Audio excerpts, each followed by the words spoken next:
Friends, एक बार फिर मैं आप सभी के सामने एक नया टॉपिक लेके आई हूँ। टॉपिक का नाम है हमारा हीट। और आज हम इसमें पढ़ेंगे कि हीट क्या होती है, टेम्परेचर क्या होता है, थर्मोमीटर क्या होता है, थर्मोमीटर कितने टाइप्स का होता है, हीट ट्रांसफ़र कैसे होती है, इन सब मेथड्स के बारे में। चलो तो हम स्टार्ट करते हैं फ्रेंड्स। हीट जो होती है, heat is the form of energy. Heat क्या होती है? Is the form of energy. Energy की ही एक फॉर्म होती है जो हमेशा हॉटर ऑब्जेक्ट से कहाँ ट्रांसफ़र होती है फ्रेंड्स? कोल्डर ऑब्जेक्ट में। हॉटर ऑब्जेक्ट से हमेशा कहाँ ट्रांसफ़र होती है? कोल्डर ऑब्जेक्ट की तरफ ट्रांसफ़र होती है। ठीक है, तो हमें कैसे पता चला कि कोई चीज़ हॉट है या कोई चीज़ कोल्ड है? वो उसका कहलाता है टेम्परेचर फ्रेंड। क्या कहलाता है? Temperature. Temperature is an object is defined as the degree of hotness और कोल्डनेस। किसी भी ऑब्जेक्ट की जो डिग्री होती है हॉटनेस और कोल्डनेस की, उसे क्या कहते हैं? टेम्परेचर कहते हैं। किसी भी ऑब्जेक्ट की डिग्री ऑफ हॉटनेस और कोल्डनेस क्या कहलाती है?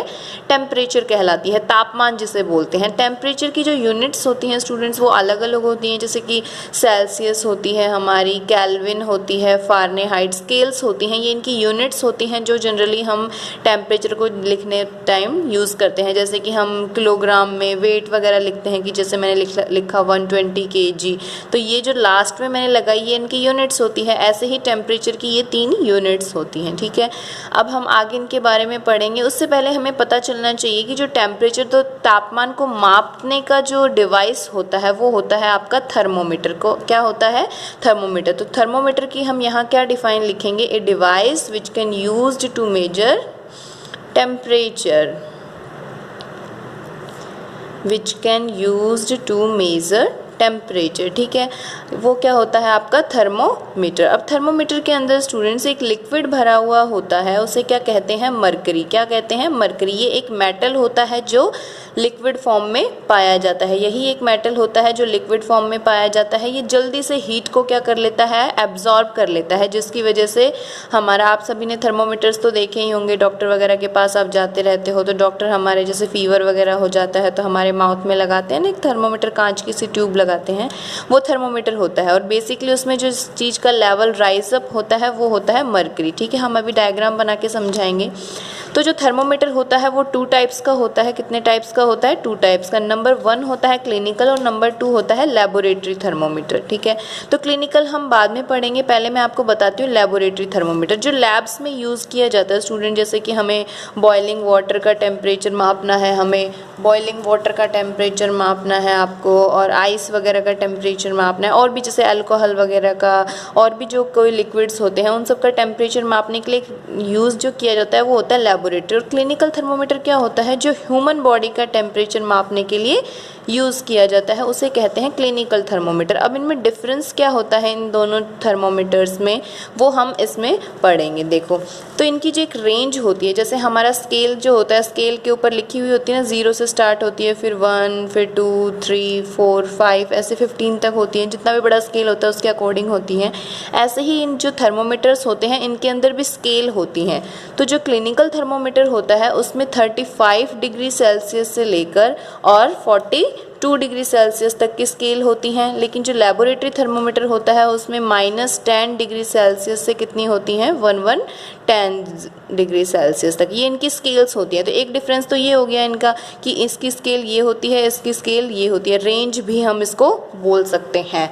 क्या बोल सकते हैं? रेंज भी इसको हम बोल सकते हैं। ठीक है, और एक तो डिफरेंस ये हो गया। दूसरा, ये लैब्स में यूज़ किया जाता है, ये ह्यूमन बॉडी का टेम्परेचर मापने के लिए यूज़ किया जाता है। तीसरा देखो, अब हम इनको डायग्राम्स के थ्रू समझेंगे।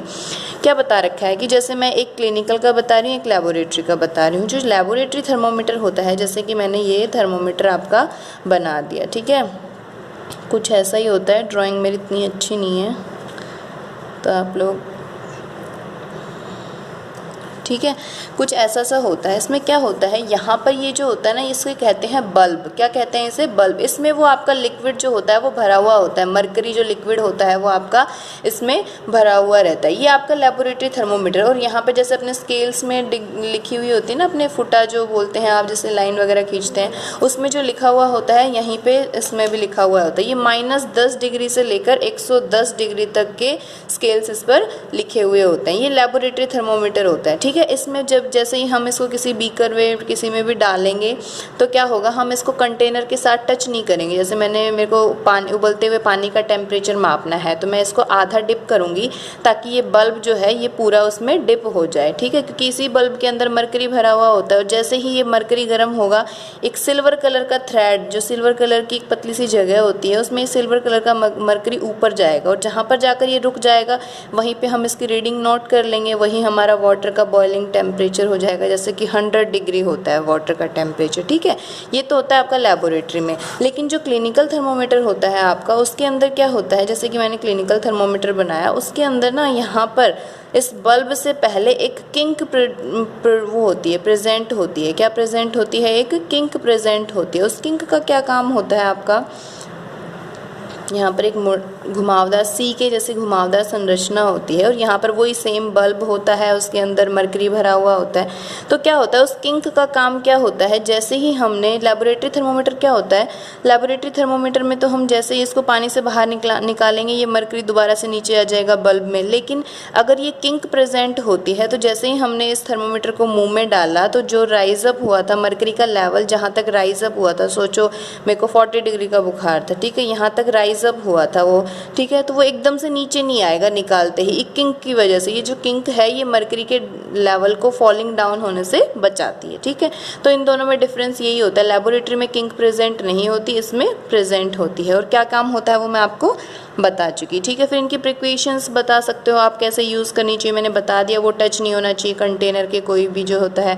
फिर इसको आपने देखा होगा डॉक्टर्स इसको एक एंटीसेप्टिक सॉल्यूशन के अंदर डिप कर रखते हैं। किसके अंदर डिप करके रखते हैं? एंटीसेप्टिक सॉल्यूशन के अंदर, ठीक है। उससे क्या फ़ायदा होता है, इसके जो भी बैक्टीरियाज वगैरह, जैसे हम आफ्टर यूज़ और बिफोर यूज़, ठीक है, इनको क्या करते हैं, एंटीसेप्टिक सॉल्यूशन के अंदर डिप करके रखते हैं। किसको? क्लिनिकल थर्मोमीटर को, ठीक है। आ गया समझ में। इसके बाद स्टूडेंट्स हम पढ़ेंगे हीट ट्रांसफ़र के मेथड। क्या पढ़ेंगे हम? हीट ट्रांसफ़र के मेथड। जो हीट होती है हमारी, वो मैंने बताया हॉट से हमेशा कोल्ड की तरफ ट्रांसफ़र होती है। कहाँ होती है? हॉट से हमेशा कोल्ड की तरफ ट्रांसफ़र होती है। तो हीट ट्रांसफ़र के जनरली 3 मेथड्स बताए गए हैं। कौन कौन से होते हैं? सबसे पहला मेथड होता है कंडक्शन, नंबर 2 होता है कन्वेक्शन एंड नंबर 3 होता है आपका रेडिएशन, ठीक है। ये बताए गए हैं 3 मेथड। अब हम 1 बाय 1 इनको पढ़ेंगे।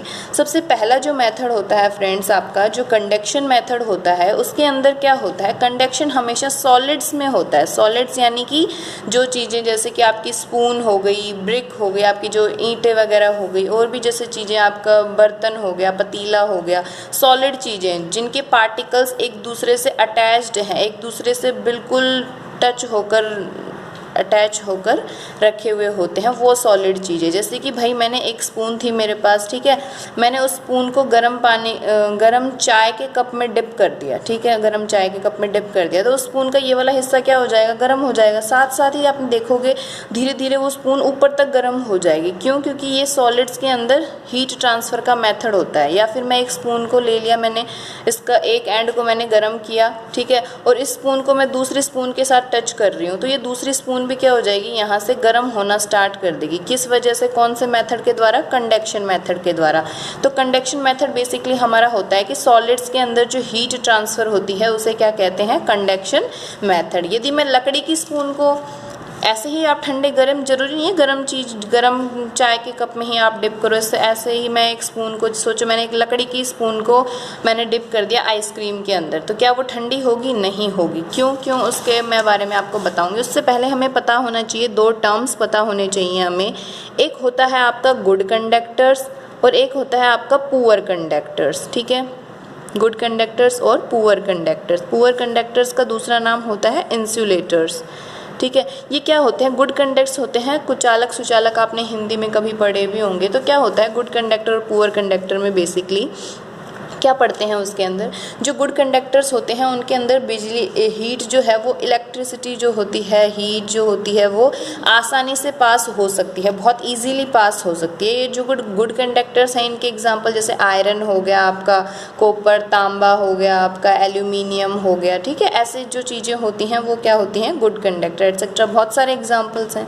इंसुलेटर जैसे कि आपका प्लास्टिक हो गया, वुड हो गया, थर्माकोल हो गया, ठीक है, बहुत सारी चीज़ें हैं जिनके अंदर से बिजली पास नहीं होती, हीट पास नहीं होती, वो होते हैं पुअर कंडक्टर्स। तो मैं आपसे बात कर रही थी कि मैंने आइसक्रीम में एक लकड़ी की स्पून को डिप किया तो वो स्पून जो थी वो ठंडी नहीं हुई, क्यों? क्योंकि वो वुड थी, और वुड क्या होती है? इंसुलेटर, उनके अंदर से ना तो हीट पास होगी ना कोल्ड पास होगी। ठीक है, आया समझ में इतना सभी को? फिर क्या होता है, अगले टर्म हम सेकंड जो मेथड होता है हमारा वो होता है आपका कन्वेक्शन मेथड। कौन सा मेथड होता है? Convection method. फ्रेंड्स, ये मेथड जो होता है ये लिक्विड के अंदर और गैसेस के अंदर, लिक्विड के अंदर और गैसेस के अंदर हीट ट्रांसफ़र का काम करता है। एक चीज़ मैं बताना भूल गई आपको, जो ये हमारा कंडक्शन मेथड होता है, जैसे कि आपने देखा होगा हमारे जो बर्तन होते हैं, यूटेंसिल्स वगैरह होते हैं, जैसे हम घर में फ्राई पैन वगैरह होता है, कढ़ाई होती है, हमारी चायदानी होती है, उन सब के बर्तन तो जो हैं वो हमारे एल्यूमिनियम के, स्टील के, इन सब के, कॉपर वगैरह के बने हुए होते हैं, लेकिन उनका जो हैंडल होता है वो या तो वुड का होता है या प्लास्टिक का होता है या रबड़ का होता है। क्यों? क्योंकि जो स्टील वगैरह, जैसे मैंने उसको बर्तन को फ्लेम के नीचे ऊपर रख दिया, गैस के ऊपर रख दिया, तो वो बर्तन गर्म हो जाता है, उसके अंदर रखा हुआ फूड भी गर्म हो जाता है, लेकिन वो हैंडल गर्म नहीं होता। क्यों नहीं होता? क्योंकि वो हैंडल किसका बना हुआ होता है? पुअर कंडक्टर होता है, इंसुलेटर होता है, या प्लास्टिक, रबड़, वुड, इन सब का बना हुआ होता है, उसके अंदर से हीट ट्रांसफ़र नहीं होती, और ये गर्म हो जाता है। क्यों? क्योंकि इसके अंदर हीट ट्रांसफ़र हो जाती है, ये गुड कंडक्टर होता है। ठीक है, फिर अब मैं बता रही थी हमारा second method of transfer of heat, convection, जो कि लिक्विड्स में, गैसेस में होता है, इसमें हीट ट्रांसफ़र। इसमें एक कन्वेक्शन करंट एक टर्म आएगी, वो हम सबसे पहले पढ़ेंगे। आप सभी ने देखा होगा हम सर्दियों के मौसम में अपने घरों में रॉड लगाते हैं। ठीक है, मैंने रॉड लगा दी, पानी की रॉड मैंने बकेट के अंदर लगा दी। तो बेसिकली क्या होता है, हमारा कई बार ऐसा होता है, मेरे साथ भी हुआ है, आपके साथ भी हुआ होगा, कि हमने जैसे ही पानी की रोड को लगा दिया, इसमें कई बार क्या होता है कि पानी की रोड में हम लेके गए, ऊपर ऊपर तो गर्म पानी मिलता है हमें, लेकिन नीचे जब पानी की रोड हटाने के बाद हमें कोल्ड वाटर मिलता है। ऐसा क्यों होता है वो हम पढ़ेंगे। तो बेसिकली क्या होता है, जो भी या तो हॉट एयर हो या फिर हॉट वाटर हो, हॉट एयर या हॉट वाटर, वो हमेशा लाइट होता है, हल्का होता है, और वो हमेशा राइजेस अप होता है, हमेशा ऊपर की तरफ जाता है। तो हम यहाँ एग्जाम्पल लेंगे। सबसे पहले लिक्विड्स का मैं पढ़ा रही हूँ, लिक्विड्स के अंदर कन्वेक्शन के माध्यम से कैसे हीट ट्रांसफ़र होती है। भाई मैंने बकेट के अंदर एक पानी ले लिया, ठीक है, मैं गर्म कर रही हूँ, तो क्या होता है, जैसे कि मैंने इसके नीचे बर्नर लगा दिया, ठीक है, पानी गर्म कर रही हूँ, इसके अंदर क्या होगा, जो भी यहाँ पे पहले यहाँ वाले पार्टिकल्स गर्म होंगे, पानी का लिक्विड यहाँ वाला गर्म होगा, जैसे ही यहाँ वाला लिक्विड गर्म हुआ वो ऊपर चला जाएगा, क्योंकि वो क्या होता है, हॉट वाटर क्या होता है, लाइट होता है, मैंने बताया, वो ऊपर चला गया। तो यहाँ किसकी कौन लेगा, इसकी जगह कौन लेगा, तो जो ऊपर ठंडा पानी था वो इसकी जगह ले लेगा। तो ये वाला ऐसा करंट जो है ना, ये ऊपर जाना नीचे आना, ऊपर जाना नीचे आना, ये करंट चलता ही रहता है, इसे बोलते हैं आपका कन्वेक्शन करंट। क्या बोलते हैं इसे? कन्वेक्शन करंट बोलते हैं। ठीक है, और ऐसा ही हमारे गैसेस में होता है। गैसेस का मैं आपको एक एग्जांपल देती हूँ, जैसे कि हम सर्दियों के अंदर रूम में हीटर लगाते हैं। ठीक है, क्या लगाया हमने, रूम के अंदर हीटर लगाया, उस हीटर को हमने रूम के एक कोने में रख दिया। भाई मैंने ये पूरा रूम है और इस रूम में पूरे एक कोने में मैंने हीटर रख दिया। थोड़ी देर बाद आप जब देखोगे कि उस हीटर से पूरे रूम की जो एयर है, यहाँ बैठोगे तब भी गर्म लगेगी, यहाँ बैठोगे तब भी गर्म लगेगी, यहाँ बैठोगे तब भी गर्म लगेगी। वो क्यों लगेगी फ्रेंड्स? देखो वही होता है इसमें भी, हीटर ने क्या किया, यहाँ के पार्टिकल्स को गर्म कर दिया एयर के, तो ये पार्टिकल्स ऊपर चले जाएंगे, ये वाले ऊपर वाले नीचे आ जाएंगे। तो वही कन्वेक्शन करंट जो होता है वो चलता रहता है। ये गैसेस में और लिक्विड्स में जो हीट ट्रांसफ़र का मेथड होता है वो होता है आपका कन्वेक्शन मेथड। ठीक है, आ गया समझ में इतना। फिर हमारा थर्ड मेथड आता है आपका रेडिएशन मेथड। कौन सा मेथड आता है? रेडिएशन। रेडिएशन मेथड जनरली जो होता है, जैसे हमारे सूरज की जो हीट होती है वो हमारे अर्थ पर जिस माध्यम से आती है वो होती है हमारी रेडिएशन मेथड के माध्यम से। इनविजिबल रेज होती हैं स्टूडेंट्स,